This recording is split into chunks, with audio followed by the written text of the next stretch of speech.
All right, everybody.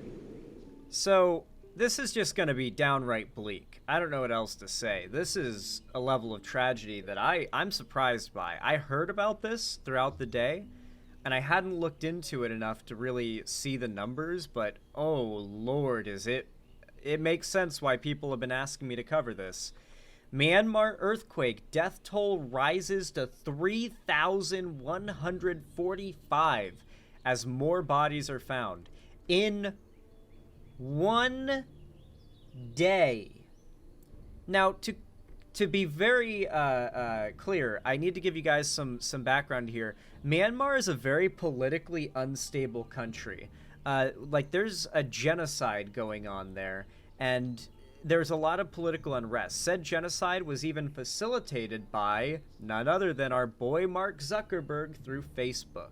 If you think the aunties and the mimas and the grannies and the wine moms are not already being shit shoveled a constant feed of right-wing propaganda, conspiracy theories, and misinformation on Facebook now, in Myanmar, it's a different ballpark. The amount of pro-genocide propaganda that was proliferated through Facebook throughout Myanmar as the country quickly became the fastest to gain internet access country in the whole world played a massive role on how it was allowed to happen. So we're talking about a very politically unstable, genocide-doing country, and just today a massive earthquake hit, killing thousands. And now, I think we're all familiar with the routine when it comes to earthquakes like this. The people who get hurt in all these natural disasters, especially earthquakes and fires, are always the people who live in lower income areas. So these are not like wealthy, powerful people responsible for, human rights abuses or that benefit from them that were likely killed here. For the most part, it was probably low income, poor people in a not so wealthy country who were tragically killed in a natural disaster. And with that context, I hope that helps you to understand the extra degree of tragedy that's present in this story compared to perhaps equal stories in other countries, right?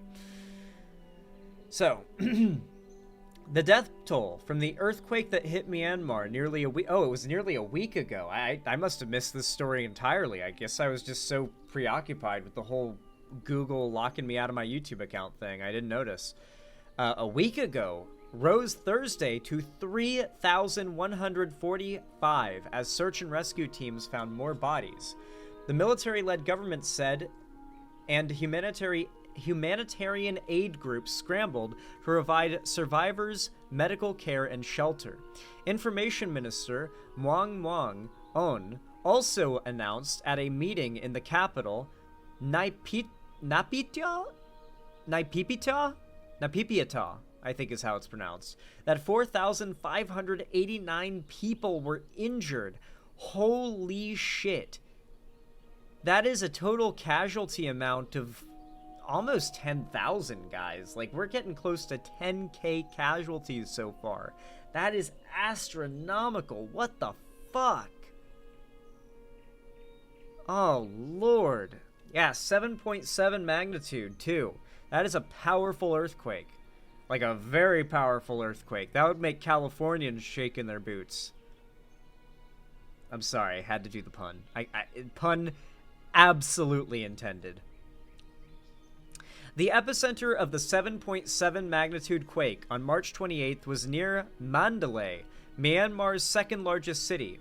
It brought down thousands of buildings, buckled roads, and destroyed bridges in multiple regions. Local media reports of casualties have been much higher than the official figures, with telecommunications widely out and many places difficult to reach. The numbers could rise sharply as more details come in. A report issued Thursday by the UN Office for the Coordination of Humanitarian Affairs estimated the earthquake and aftershocks have affected more than 17 million people across 57 of the country's 330 townships, including more than 9 million who were severely affected. Quote, "The coming days will be critical in determining the full scale of the disaster's impact and the response required to meet the needs of millions affected," it said. UN Secretary General Antonio Guterres said UN Humanitarian Chief Tom Fletcher and Special Envoy Julie Bishop will arrive in Myanmar on Friday. Oh my god, look at this image, guys. If you guys want to know how powerful a 7.7 magnitude earthquake is, it shattered this building this badly powerful.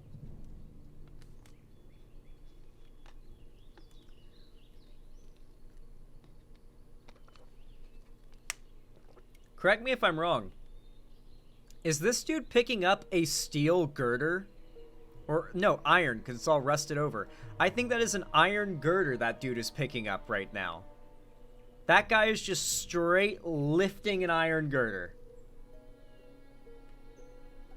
That is what he is doing. And he's not even wincing that much. God damn, okay.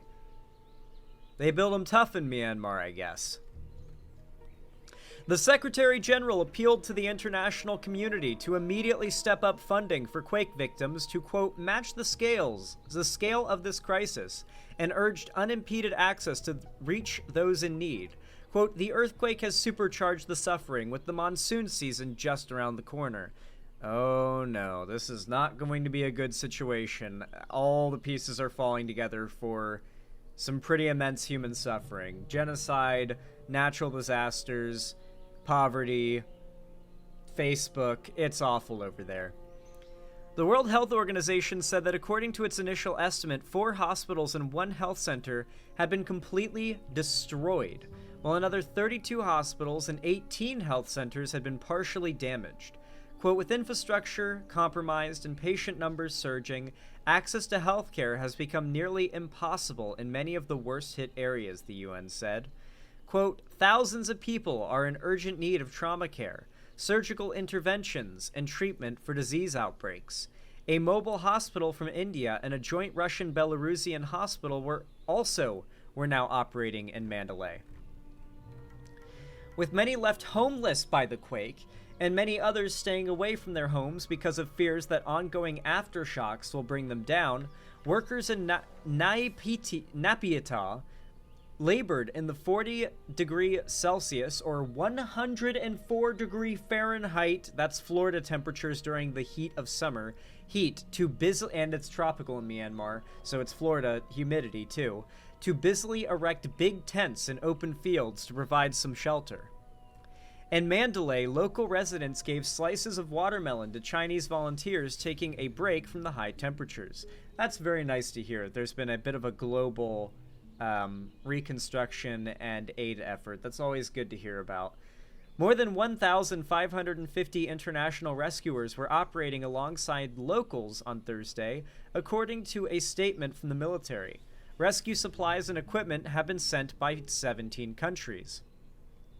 Myanmar's military seized power in 2021 from the democratically elected government of Aung San Suu Kyi, sparking what has turned into a civil war. The quake worsened an already dire humanitarian crisis, with more than 3 million people displaced from their homes and nearly 20 million in need even before it hit, according to the United Nations.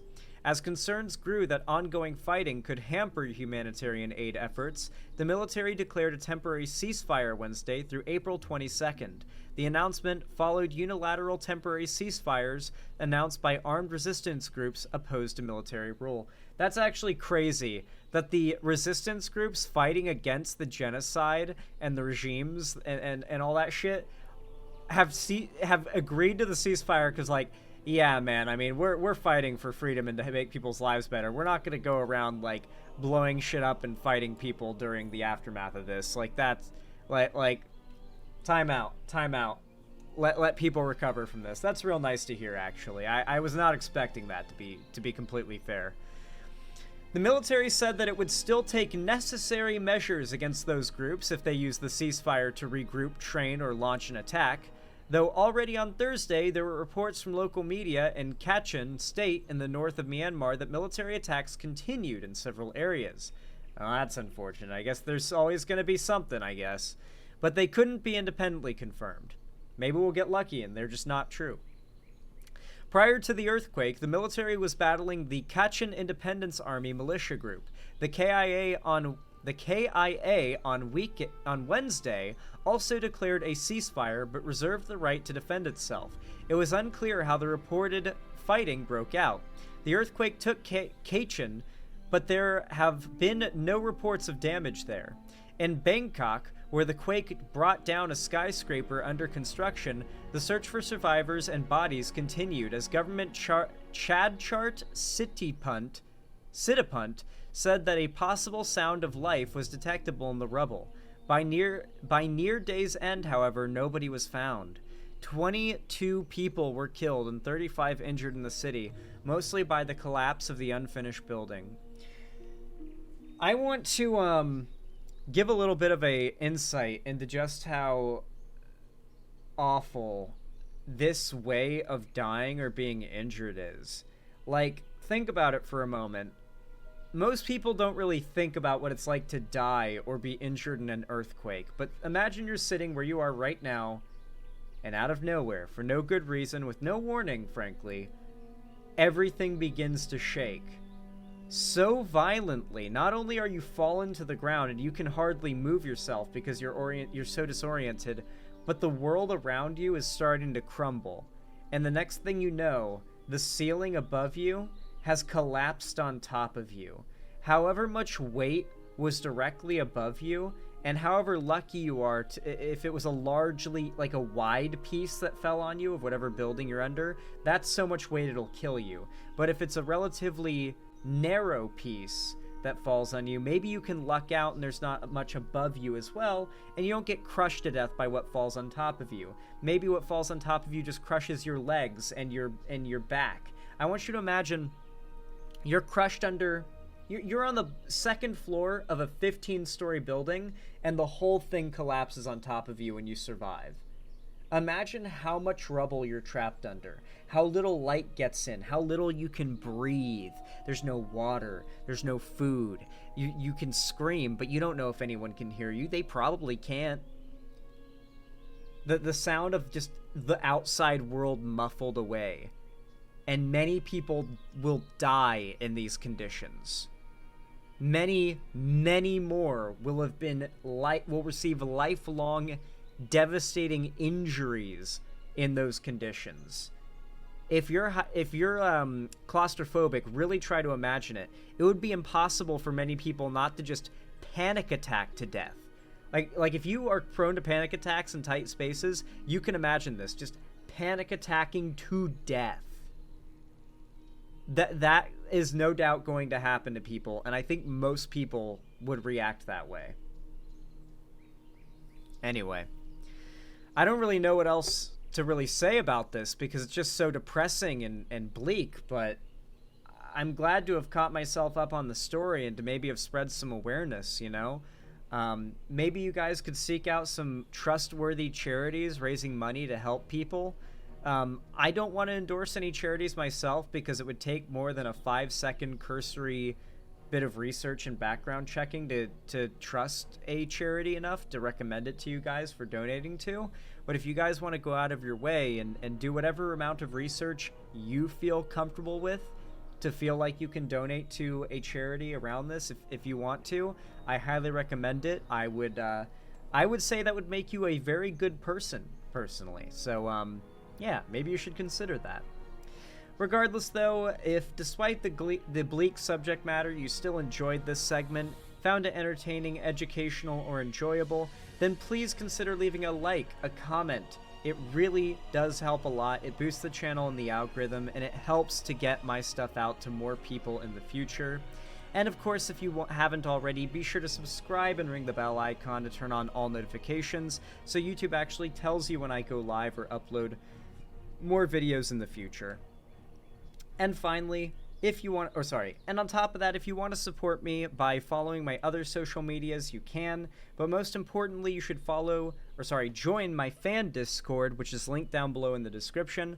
It's the main hub of my community and fan base, and I announce all my new uploads and streams there, so if YouTube bugs out, you won't miss it. And I host gaming events, call-in streams, watch parties, and movie nights there as well. I'm actually going to be hosting a watch party tomorrow night in my Discord of either The Walking Dead or The Boys. We haven't decided yet, and we'll be hosting a vote when the watch party... Oh.